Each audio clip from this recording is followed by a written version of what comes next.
네, 강프로입니다. 자, 삼성전자 볼게요. 자, 삼성전자가 일단 HBM을 아직 성공하지 못했죠. 근데 삼성전자를 볼 때 HBM만 가지고 보면 안 됩니다. 물론 HBM이 주는 지금 시세 영향력이 상당합니다. 상당한데 그런 부분보다 더 중요한 게 시장하고 연관성을 어떻게 지을 건지 그 내용을 한번 보셔야 되고, 삼성전자를 토대로 내가 어떤 종목을 공략해야 되는지 그 내용에 대해서 중점적으로 다루고 이야기를 드리도록 하겠습니다. 그런 부분을 봤을 때 결과적으로 그렇잖아요. 삼성전자 주가가 올라가서 뭐 나라가 잘 됐으면 좋겠다, 삼성이 잘 됐으면 좋겠다, 그런 생각 가지고 있는 분들은 아마 없으실 겁니다. 삼성전자를 통해서 내가 주식을 얼마에 사서 얼마에 팔았을 때 어느 정도 이익을 남길 수 있겠느냐, 그 부분이 중요한 건데 그 내용을 우리가 굳이 삼성전자를 할 필요가 없다는 겁니다. 하지만 삼성전자를 봐야 되죠. 왜? 지금 한국 시장에서 반도체 종목군들을 볼 때 단순히 오늘 뭐 1.9% 내렸네요, 그런 부분보다 더 중요한 게 삼성전자의 움직임에 따라서 영향을 받는 중급 종목들, 뭐 중소형주, 중대형주의 종목들이 엄청나게 많습니다.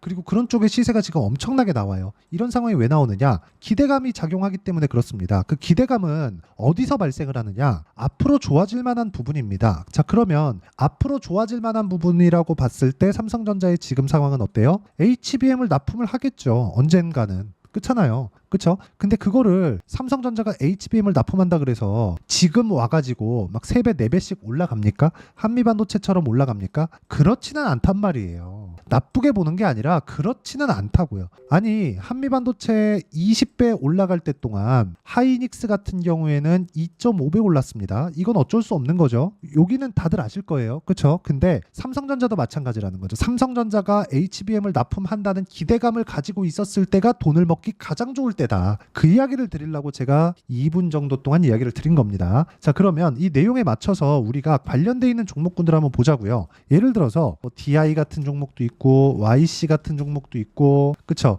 이런 종목군들이 계속해서 발생을 합니다. 그러면 삼성전자하고 연관되어 있지 않고 삼성전자가 움직이지 않았을 때 관련돼 있는 종목군들이 뭐가 있을까요? 반도체 종목군들 중에서 반도체 파생된 종목군들이 있다는 거예요. 뭐 태성이나 그런 종목군들입니다. 태성 같은 경우에 최근에 5월 달부터 시작해서 3,000원짜리가 지금 13,000원까지 올랐습니다. 이런 상황이 삼성전자로 인해서 만들어지는 거예요. 삼성전자가 만약에 주가가 쭉 올라간다고 쳐보세요. 그러면 우리가 결코 좋은 꼴을 볼 수 있을까요? 코스피가 굉장히 큰 폭으로 상승을 할 테고 환율도 크게 내려가니까 수출하는 부분에서 악영향이 있을 테고, 그런 부분을 감안한다면 시장도 고점 징후가 나오면서 안 좋아질 확률이 훨씬 더 크다. 그럼 삼성전자가 지금과 같은 환경에 처해 있을 때 삼성전자 물론 올라갑니다. 100% 올라가요. 근데 내가 삼성전자를 이용해서 다른 종목군들을 공략할 수 있는 환경을 갖출 수 있다면 꾸준하게 수익을 낼 수 있는 상황을 만들어갈 수 있다는 거예요. 그러기 위해서는 삼성전자가 지금 안 올라가는, 그쵸? 그렇다고 굳이 내리지도 않은 딱 지금과 같은 상황입니다. 지금이 가장 중요하다. 삼성전자로 사실 우리가 돈을 먹는다고 한들 뭐 2배, 3배 먹겠습니까? 그것도 어려워요. 그렇기 때문에 제가 말씀드리는 이 내용을 반드시 기억을 하시고 구독자분들이 그 이해를 하고 가셨으면 하는 바람입니다. 자, 첫 번째 보셔야 되는 내용은 주식시장은 가격이 먼저 반영한다. 삼성전자도 마찬가지예요. 가격이 먼저 반영하기 때문에 주가가 추가적으로 빠지지 않는 겁니다. 그리고 무엇보다 한국 시장에서 지금 하이닉스가 뭐 삼성전자를 넘네 마네 막 넘을 수 있을 것 같네 이딴 소리 하고 있는데 이거 안 됩니다. 삼성전자에서 증산 팍 해버리잖아요. 메모리 반도체 확 늘려버리면 하이닉스 못 버팁니다. 절대 못 버텨요. 삼성전자에서 진행하는 그 생산하고 있는 메모리 반도체의 물량이라는 게 메모리 전체 시장을 좌지우지할 정도의 상황이기 때문에 하이닉스가 보이잖아요. 물론 그렇게 안 하겠지만 밑보이면 삼성전자가 그냥 화나서 그냥 확 증산해버리면 여기 다 끝나요. 마이크론도 작살납니다. 그럼 상대적으로 뭐 인텔이나 엔비디아 쪽은 좋겠죠. 당연히 좋겠지. 이쪽에서 메모리 반도체를 사다 써야 되는데, 그쵸? 이걸 우린 뭐라 그래요? 치킨 게임이라고 하잖아요. 그러니까 지금 와서 그런 상황을 만들기는 어렵죠. 만들기 어려워요. 2010년도까지는 그렇게를 했는데 지금 그렇게 만들기엔 규모가 너무 커졌고 삼성전자에서 감당해야 되는 폭이 너무 커졌기 때문에 그런 부분은 어렵다. 그리고 아직까지는 HBM이 차지하는 비중이 좀 작습니다. 매출 규모가. 근데 하이닉스 같은 경우에는 왜 이런 시세를 동반했느냐? HBM의 성장성을 보고 주가가 이만큼 올라간 겁니다. 삼성전자 삼성전자도 마찬가지예요. 기대감, 즉 성장성이라는 기대가 작용을 했을 때 꾸준하게 주가가 올라갈 수 있다는 거고, 그런 부분에 맞춰서 관련돼 있는 종목군들이 지금 어마어마하게 상승하고 있습니다. 이런 부분을 실전에서 보자면 우리가 이런 식의 움직임을 볼 수 있습니다. 자, 내용 보시면 시 같은 종목이에요. 자, 내용 보시면 어때요? 올라가는 구간에서 내가 꾸준하게 매매를 이어가고 있죠. 그랬을 때 8% 수익 구간, 17% 수익 구간, 20% 수익 구간, 이런 정도의 상황을 만들고, 여기 이 같은 경우에도 삼성전자의 HBM 장비를 납품할 수 있다는 기대감으로 인해서 3월 달도 거래했고 4월 달도 거래했고 5월 달, 6월 달까지 거래했고 지금까지 보유 중입니다. 그쵸? 근데 사고 팔고 사고 팔고 사고 팔고 이런 정도의 상황. 오늘도 10% 올랐습니다. 삼성전자가 가격대를 계속해서 꾸준히 올렸으면 이런 정도의 상황을 만들 수 있을까요? 만약에 내가 지금 삼성전자를 보유하고 있는데 삼성전자를 가지고 삼성전자만 가지고 있다. 그러면 어느 정도 비중을 나누시는 게 좋습니다. 그게 내가 효율적으로 매매를 할 수 있는 방법이에요. 주식시장은 이거 말고도 예를 들어서 바이오 단으로 한번 가볼까요? 알테오젠으로 제가 지금 바이오의 대장은 알테오젠입니다. 근데 알테오젠으로 제가 돈을 많이 벌었습니다. 최근에도 33%, 18%, 14% 이런 정도의 수익을 달성을 해냈는데 이 구간을 만들기 위해서 다른 종목군들로 확장시킬 수 있다는 거죠. 왜? 바이오 쪽에서 알테오젠이 강하니까. 이쪽에서 시세를 한번 발생시켰는데 다른 종목도 왜 못 봅니까? 당연히 볼 수 있지. 그쵸? 이런 상황을 만들라는 겁니다. 그리고 이 내용에 대한 부분은 제가 여기 가격적인 부분이 필요하기 때문에 소통방에서 모두 공유를 해드리고 있고요. 무엇보다 무료로 진행하고 있습니다. 오늘 같은 경우에는 그래요. 재룡산업이나 그런 종목인데, 자, 내용 보시면 5월 달에 제가 여기 35% 정도의 수익 구간을 만들어내고 다시 재돌파 구간 싸게 사지 않습니다. 모두 동일하게 거래를 하고 있는 건데 오늘 27%의 상승세, 이런 정도의 상승세를 만들어내고 있으니까 구독과 좋아요 눌러주시고요. 상단에 있는 전화번호로 구독 또는 소통이라고 문자 보내주시면 여기 소통방 입장 링크를 제가 순차적으로 공유를 해드리도록 하겠습니다. 자, 어떤 관점에 의해서 매매를 진행하고 있고, 그리고 제가 가격대를 어떻게 보고 있는지를 다 이야기를 드린 겁니다. 그럼 이 내용에 맞춰서 제가 삼성전자를 기준해서 이야기를 드리면 왜 보는지가 명확히 보입니다. 삼성전자 같은 경우에는요, 이 구간 이하로 떨어질 수 없습니다. 떨어지기 위한 조건은 미증시가 완전히 깨져 나가야 돼요. 그런 상황이 나오면 전 세계적으로 경제적인 위기 상황, 금융 위기 상황이 만들어져야 되는데 그 상황이 지금 만들어집니까? 만약에 지금 높은 금리 수준을 유지하고 있을 때 경제 위기다, 금융 위기가 온다? 그럼 누가 이거 독박 써요? 연준에서 독박 씁니다. 이런 상황을 미국에서 만들겠냐고요. 연준 위원들이 이걸 만들겠냐고요. 안 만들어요. 그러면 이쪽 밑으로 안 빠지는 거예요. 절대 안 빠집니다. 물론 일시적으로 이렇게 뭐 출렁거릴 수 있고 주식의 특성상 그럴 수 있겠죠. 근데 무엇보다 중요한 건 삼성전자를 토대로, 삼성전자가 가격 부담이 없을 때, 지금은 진짜 싼 가격이에요. 이렇게 가격 부담이 없을 때 뭐를 만들어야 된다? 관련돼 있는 종목군들을 매매를 해야 된다. 예를 들어서 태성거 같은 경우에도 직접적으로 메모리 반도체 생산이나 뭐 장비나 소재 쪽하고의 연관은 없지만 지금 유리기판 이슈, 즉 A 반도체 관련된 내용으로 인해서 유리기판 이슈가 붙었고, 그럼으로 인해서 주가가 추가적으로 상승이 나왔는데 바닥부터 보자면 3,000원부터 13,000원까지 올랐고, 제가 수익을 낸 건 2주가 채 걸리지 않은 기간 동안 50% 정도의 수익 구간을 만들어냈다. 이런 상황을 삼성전자가 없으면 만들어낼 수 없습니다. 삼성전자가 올라가 버리면 못 만들어요. 그러면 우리가 지금이 노다진 시장에 있는 겁니다. 삼성전자가 이렇게 가격대를 딱딱딱 지켜주고 있을 때 이 상황을 어떻게 판단을 해야 되는지를 여기 소통방에서 가격 위주로 이야기를 드리고 있으니까 상단에 있는 전화번호로 구독 또는 소통이라고 문자 보내주시고요. 그리고 이렇게 제가 2주 안에 처리가 되는 그 내용에 대한 부분, 그리고 삼성전자를 토대로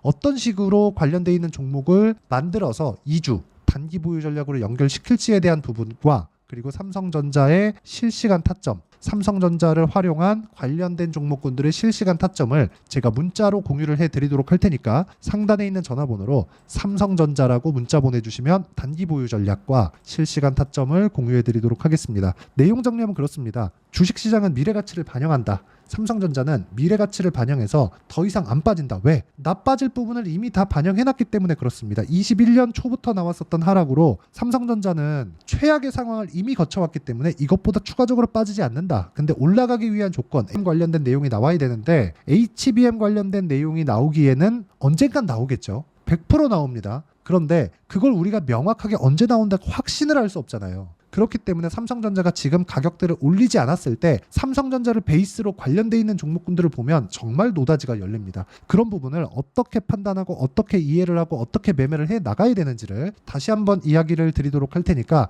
영상 끝까지 시청하시고요. 모든 분들이 성공 투자하셨으면 좋겠습니다. 자, 24년도가 돼서도 시장은 여전히 어렵습니다. 자, 근데 시장은 항상 어려울 거예요. 앞으로도 계속해서 어려워질 겁니다. 자, 근데 제가 매월 대시세 종목을 구독자분들에게 공개를 합니다. 자, 내용을 보면 12월 달에 실제 공개를 했었던 강프로의 대시세 종목에 대한 내용인데 대기업을 상대로 안정적인 매출 구조를 가지고 있고요. 그리고 현재 주요 거래처는 삼성전자, 인텔, 하이닉스, TSMC, 해외에 반도체 관련된 기업이라는 걸 알 수 있죠. 그만큼 1월 달에 제가 보고 있었던 종목은 반도체 관련주라는 걸 알 수 있습니다. 공개를 해드리면 이 내용입니다. 여기 어보브 반도체, 그쵸? 실제 제가 거래한 내용을 공개를 한 거고요. 수익에 대한 크기를 보면 공략한 시점, 제가 가격대를 함께 공개를 해드렸는데 공략한 시점부터 21%의 수익 마감이 된 것을 확인해 볼 수가 있습니다. 자, 근데 지금도 마찬가지입니다. 지금은 어떤 이슈가 있을까요? 2월 달에 발표한다는 기업 밸류업 프로그램이 있죠. 근데 그걸로 인해서 지금 2월 달에 발표한다고 이야기가 나온 상황이고요. 무엇보다 우리가 생각해야 될 내용은 한 가지입니다.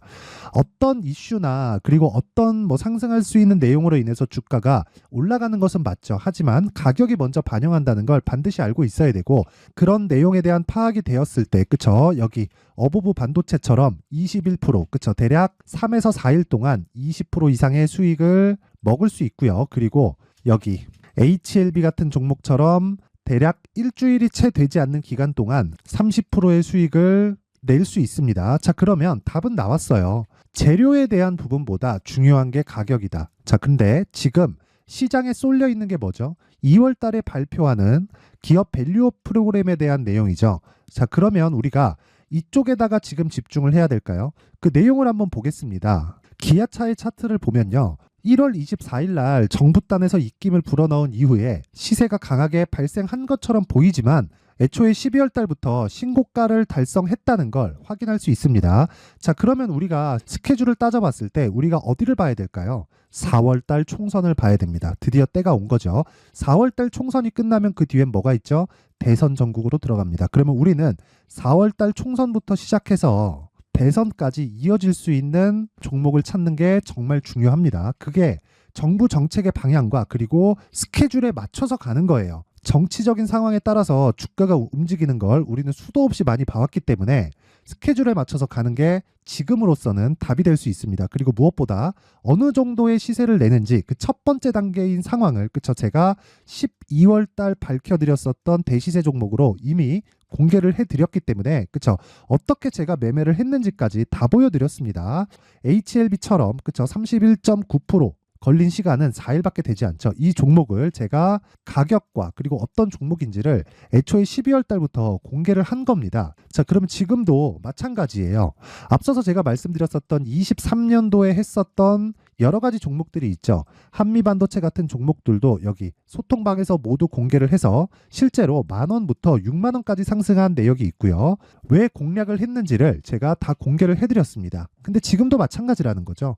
정부 정책의 방향에 맞춰서 또는 선거 스케줄에 맞춰서 매매를 이어가야 될 때가 됐고요. 제가 총선 관련된 큰 시세가 나올 수 있는 대시세 종목을 준비를 해놨습니다. 길게 말씀드리지 않겠습니다. 모든 종목들은 신고가를 달성하면서 대시세 준비를 하게 되고요. 신고가를 공략했을 때 내가 시장에 주도주를 잡을 수 있는데 지금은 총선에 집중하는 게 맞다. 그래서 총선 관련된 그리고 대선까지 이어질 수 있는 종목을 준비를 해놨는데 지금부터 준비를 하셔야 나중에 고가에 올라가서도 꾸준하게 매매를 이어갈 수 있습니다. 자꾸 막 손절하고 매매하는 과정에서 너무 어렵다 하시는 분들은요. 이 종목 딱 받아가서 큰 수익 내셨으면 좋겠고요. 이 종목은 상단에 있는 전화번호로 대시세라고 문자를 보내주시는 분들에 한해서만 제가 총선 그리고 대선까지 이어질 수 있는 종목을 공개해 드리도록 할 테니까 상단에 있는 전화번호로 대시세라고 문자를 보내주시고요. 그리고 구독과 좋아요 꼭 좀 부탁드리겠습니다. 시장은 정말 어렵습니다. 자, 그래서 모든 분들이 성공 투자하셨으면 좋겠고요. 기본적으로 가격에 대한 파악을 하면서 큰 수익을 내셨으면 좋겠습니다.